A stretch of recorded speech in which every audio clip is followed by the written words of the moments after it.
యుద్ధ ప్రభావం వల్ల తలెత్తుతున్న ఆర్థిక సమస్యలను ఎదుర్కొనేందుకు కేంద్రం ముందస్తు జాగ్రత్తలు చేపడుతోంది. అందులో భాగంగా పలు కఠిన నిర్ణయాలు సైతం తీసుకుంటుంది. బంగారం దిగుమతులపై సుంకం పెంచిన కేంద్రం వెండి దిగుమతులను పూర్తిగా నిషేధించింది. దీనికి సంబంధించి మరిన్ని వివరాలను సర్టిఫైడ్ ఫైనాన్షియల్ ప్లానర్ డాక్టర్ అనిల్తో మా ప్రతినిధి శ్రీకాంత్ ముఖాముఖి. యుద్ధము పలు రంగాలపై ప్రభావం చూపిస్తుంది. యుద్ధం వల్ల హార్ముజ్ జలసంధి పైన చాలా ఆంక్షలు ఉండడం వల్ల అక్కడి నుంచి పెట్రో ఉత్పత్తుల దిగుమతులపై చాలా భారం పడుతుంది. దీనివల్ల విదేశీ మారక ద్రవ్యం ఎక్కువగా చెల్లించాల్సి వస్తుంది. అయితే ఇది మన దేశం పైన ఎక్కువగా ప్రభావం చూపిస్తుంది. అయితే కేంద్రం కూడా ఈ యుద్ధం వల్ల తలెత్తుతున్న ఆర్థిక సమస్యలపై దిద్దుబాటు చర్యలు చేపట్టింది. ముందస్తు జాగ్రత్తగా పలు నిర్ణయాలు కూడా తీసుకుంది.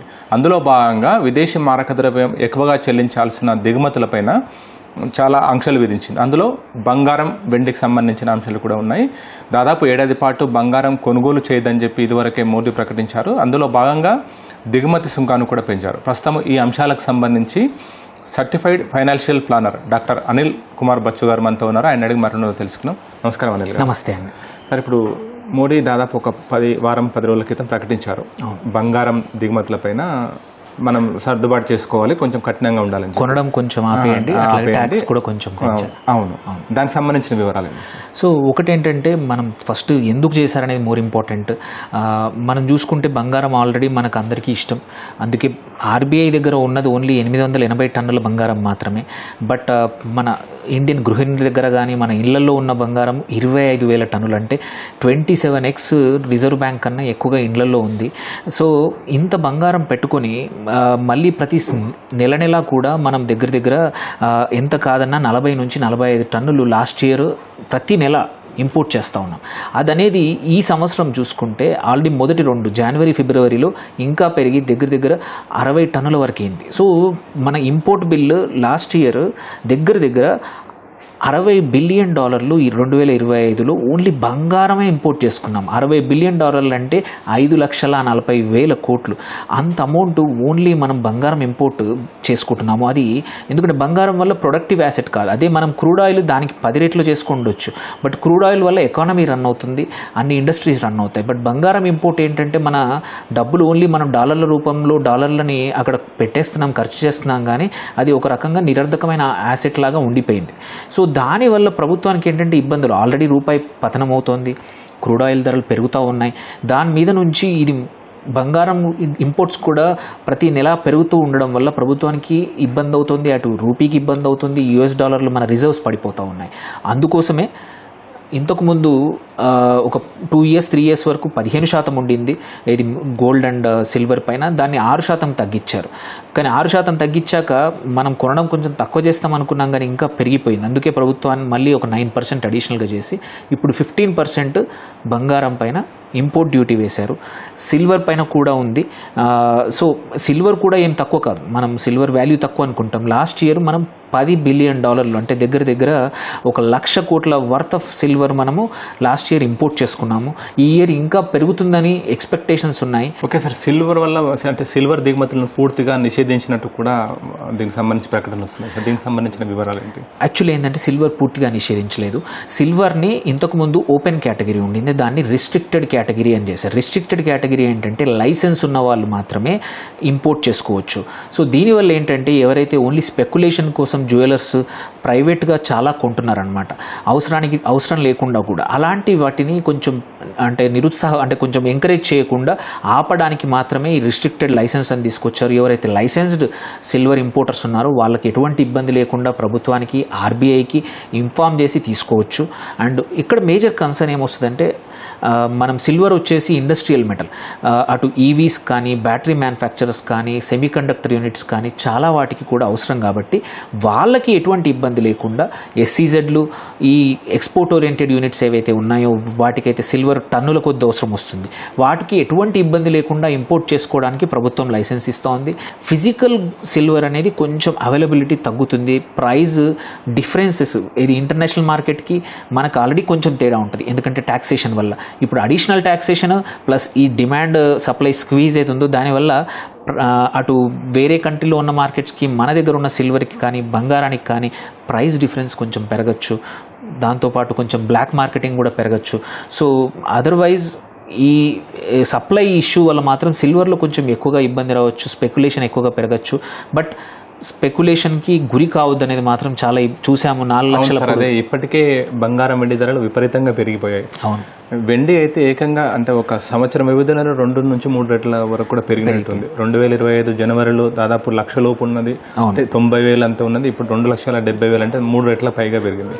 ఇప్పుడు ఇంకా ఎక్కువ పెరిగింది, లాస్ట్ ఫ్యూ డేస్లో ఇంకా పెరిగింది. సో కాకపోతే ఏంటంటే మనం చూసాము లాస్ట్ టైం కూడా 2 లక్షలు 3 లక్షల మంది చాలా కొన్నారు. అది 4 లక్షల వరకు వెళ్ళింది, బట్ ఫ్యూ డేస్ వెళ్ళింది, జనవరి 31, జనవరి 29 ఈ సంవత్సరము. బట్ తర్వాత మళ్ళీ 2,50,000 కూడా పడిపోయింది. సో ఎవరైతే అనుభవం లేదు, ఎవరికైతే మెటల్స్లో ఇన్వెస్ట్మెంట్స్ అనుభవం లేదు, వాళ్ళు స్పెక్యులేషన్ కోసం మాత్రం తీసుకోకండి. లాంగ్ టర్మ్ మాత్రం తీసుకోవచ్చు, ఎందుకంటే లాంగ్ టర్మ్ కూడా డిమాండ్ ఇలాగే ఉండొచ్చు, ధరలు పెరగచ్చు. మీకు మీ నెక్స్ట్ జనరేషన్ పెళ్ళిళ్ళ కోసం కానీ, పిల్లల కోసం కానీ, ఫ్యామిలీ అవసరాల కోసం సిల్వర్ కొనాలన్నా, బంగారం కొనాలన్నా కొనుక్కోండి. కానీ నేను ఇవాళ కొనేసి ఒక 6 నెలల్లో చాలా పెరుగుతుందని, రేటు పెరుగుతుంది, నేను ఇన్వెస్ట్ చేస్తాను, ఎందుకంటే లాస్ట్ సైకిల్లో చూసాము అందరూ పర్సనల్ లోన్లు తీసుకున్నారు అండ్ ఎగ్జిస్టింగ్ బంగారాన్ని తీసుకెళ్ళి బ్యాంకుల్లో ఆర్ ఎన్బిఎఫ్సిలో తాకట్టు పెట్టి వాటి నుంచి వచ్చే డబ్బులతో మళ్ళీ తీసుకెళ్ళి బంగారంలో పెట్టారు. ఈ సైకిల్ చేయడం వల్ల కొద్దిమంది మాత్రమే, 10లో ఒక్కరు మాత్రమే లాభం పొందారు, మిగిలిన 9 మంది కూడా ఇబ్బందుల్లో అనవసరంగా ఇంట్రెస్ట్ పే చేస్తున్నారు, ఇబ్బందుల్లో ఉన్నారు. సార్ ఇప్పుడు గత 2025 ఆర్థిక సంవత్సరంలో కూడా దాదాపు 7 లక్షల కోట్ల విలువ చేసే బంగారం కూడా దిగుమతి చేసుకున్నామని చెప్పి కూడా నివేదికలు చెప్తున్నాయి. ఎందుకు సార్ ఇంతలా దిగుమతి చేసుకోవడానికి కారణాలు ఏంటి? అంటే మామూలుగా బంగారం మన చోట దొరకదు, బంగారం ఎక్కడ గనులు ఉంటాయి, దానికి ఎక్కడ మ్యానుఫ్యాక్చరింగ్ చేస్తారు, రా మెటీరియల్ తీసుకుంటారు, ఏంటి సార్ దానికి సంబంధించిన విధానం ఏంటి? ఒకటి ఏంటంటే మన దగ్గర బంగారం గనులు ఏవైతే ఉన్నాయో చాలా కొంచెం ఉంది. మనకు ఓన్లీ 5 నుంచి 8% మన యొక్క రిక్వైర్మెంట్ మాత్రమే ఇండియాలో ప్రొడ్యూస్ అవుతుంది. ఇప్పుడు 1-2 కొత్తవి, ఎందుకంటే ప్రైస్ మన దగ్గర ఇంతకుముందు ఉన్నా కానీ వాటి నుంచి ఎక్స్ట్రాక్షన్ చేసి రిఫైన్ చేసి మార్కెట్లో అమ్మే టయానికి మార్కెట్ రేట్ కన్నా ఎక్కువగా పడేది, అంటే ఇట్స్ నాట్ అఫోర్డబుల్. బట్ ఇప్పుడున్న ధరల వల్ల పాత గనులు ఏవైతే ఉన్నాయో మూసేశారు, ఒరిస్సాలో కానివ్వండి, ఇప్పుడు మన ఆంధ్రాలో కూడా కొత్తగా గనులు మళ్ళీ స్టార్ట్ చేయబోతున్నారు. ఎందుకంటే ఈ ప్రైస్ పాయింట్ వర్కౌట్ అవుతుంది.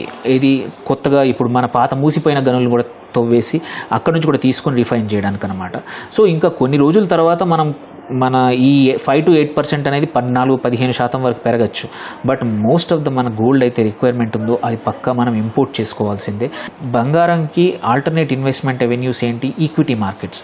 లాస్ట్ 20-22 నెలల నుంచి ఆగస్టు 2024 నుంచి ఇప్పటి వరకు స్టాక్ మార్కెట్ రిటర్న్స్ తీసుకుంటే నెగిటివ్లో ఉన్నాయి, మ్యూచువల్ ఫండ్ రిటర్న్స్ తీసుకుంటే నెగిటివ్లో ఉన్నాయి. సో ఎందుకంటే మన కేసులో నియర్లీ 80 లక్షల కోట్లు మ్యూచువల్ ఫండ్లో మనం సేవ్ చేస్తాం, అట్లాగే డైరెక్ట్ ఈక్విటీల్లో ఇంకొక 150,000 కోట్ల వరకు సేవ్ చేస్తాం.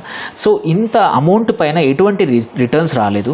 బట్ సేమ్ టైంలో బంగారము నియర్లీ 150%, సిల్వరు 200% వరకు రిటర్న్స్ ఇచ్చాయి.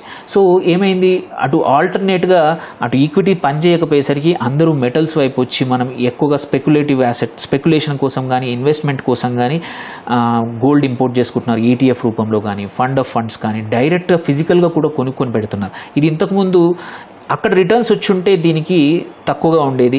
సార్ సాధారణంగా డాలర్ బలహీనపడ్డప్పుడు కూడా కేంద్ర బ్యాంకులన్నీ కూడా ఆయా దేశాల సెంట్రల్ బ్యాంక్స్ అన్నీ కూడా ఎక్కువగా బంగారు కొనుగోలు చేసాయి. ఆ సందర్భంలో కూడా విపరీతంగా బంగారు టన్నుల కొద్దీ కొనుగోలు మన ఆర్బీఐ కూడా కొనుగోలు చేశాయి. ఎందుకు సార్ అలాంటి పరిస్థితులు ఎందుకు కేంద్ర బ్యాంకులు ఆ విధంగా నిర్ణయం తీసుకుంటాయి?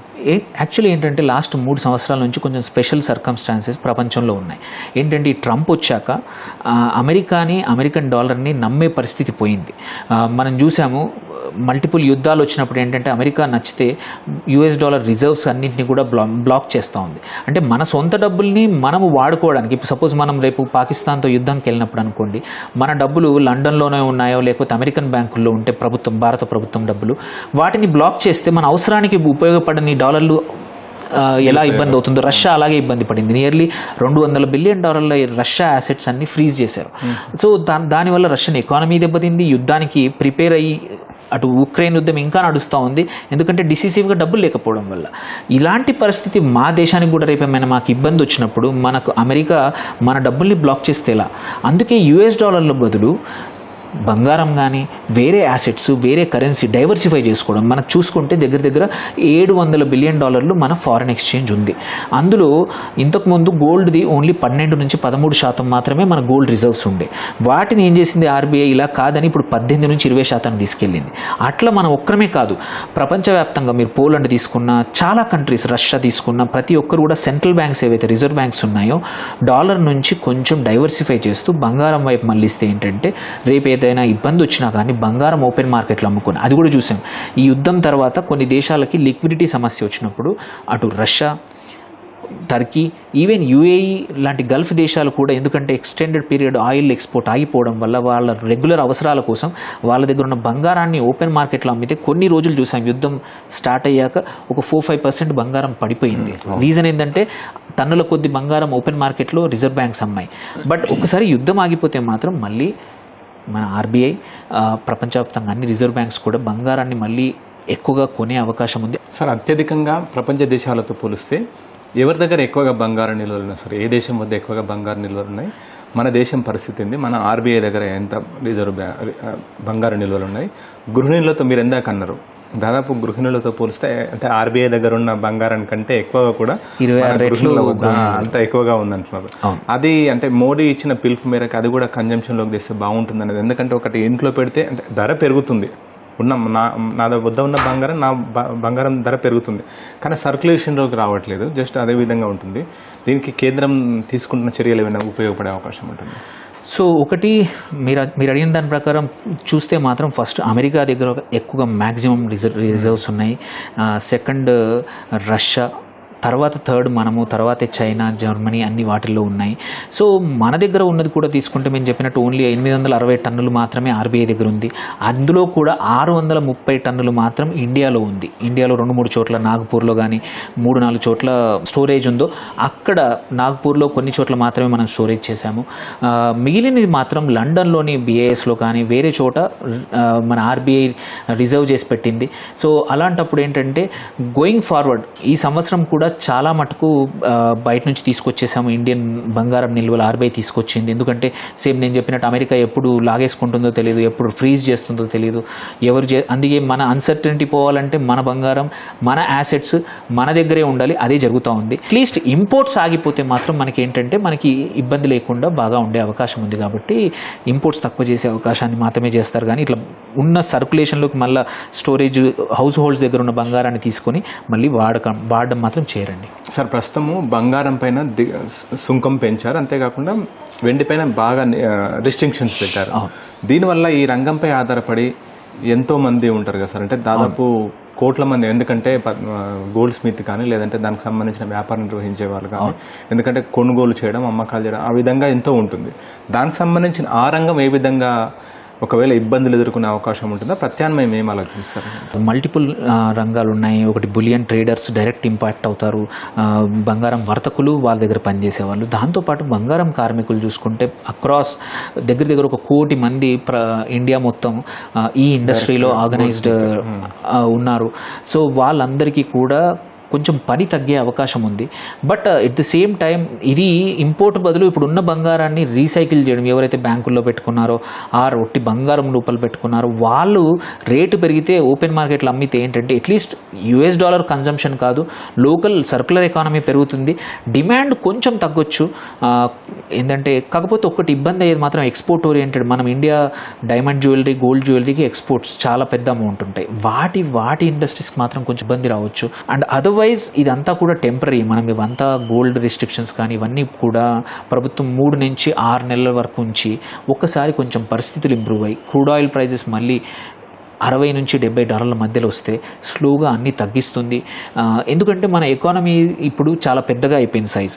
సో మనము ఎక్కువ రోజులు ఇలాంటి రిస్ట్రిక్షన్స్ పెట్టాల్సిన అవసరం లేదు. సో ఓపెన్ మార్కెట్ అయిపోయింది. సో కాకపోతే ఏంటంటే ఈ టెంపరీగా యుద్ధం అన్సర్టెనిటీ మనం అనుకున్నాం ఏంటంటే 15 రోజుల నుంచి 1 మంత్లో ఇరాన్ అమెరికా మధ్యలో యుద్ధం ఆగిపోతుంది అనుకున్నాం. బట్ ఏంటంటే ఇరాన్ని తక్కువ అంచనా వేశారు. ఇరాన్ యుద్ధాన్ని 2 నెలల వరకు లాగింది. సో ఇప్పుడు యుద్ధం ఇంకొక 1 మంత్ వరకు కంటిన్యూ అవకాశం ఉంది, 1.5 మంత్ వరకు. అందుకోసమే ఈ సన్నద్ధం మనం సన్నద్ధం అవడానికి మాత్రమే ప్రభుత్వం తీసుకున్న చర్యలు తప్పించి ఇది లాంగ్ టర్మ్ ఇబ్బందులు మాత్రం ఎటువంటి లేవండి. Okay sir, thank you sir. Thank you అండి. ప్రస్తుతం యుద్ధము అమెరికా అనుకున్న దానికంటే ఎక్కువ కాలం కొనసాగుతుండడం వల్లనే ప్రపంచవ్యాప్తంగా ఇలాంటి సమస్యలు తలెత్తాయి. అన్ని దేశాలు కూడా, కేవలం భారతే కాకుండా ఇతర ప్రపంచ దేశాలు కూడా చాలా ఆర్థికంగా కూడా ఇబ్బందులు ఎదుర్కొంటున్నాయి. అందులో భాగంగానే ముందస్తు జాగ్రత్తగా కేంద్రం దిగుమతికి సంబంధించి విదేశీ మార్గదర్శనం చెల్లింపులో జాగ్రత్తలు తీసుకుంటుందని చెప్పి కూడా డాక్టర్ అనిల్ చెప్తున్నారు. ఈ యుద్ధం పరిస్థితి సర్దుమణిగితే అన్ని యథావిధిగా సర్దుబాటు అయితే బంగారం, వెండి విషయంలోనూ కూడా అదే చోటు చేసుకుంటుందని కూడా చెప్తున్నారు. కెమెరా పర్సన్ సూర్యతో శ్రీకాంత్, ఈటీవీ న్యూస్, హైదరాబాద్.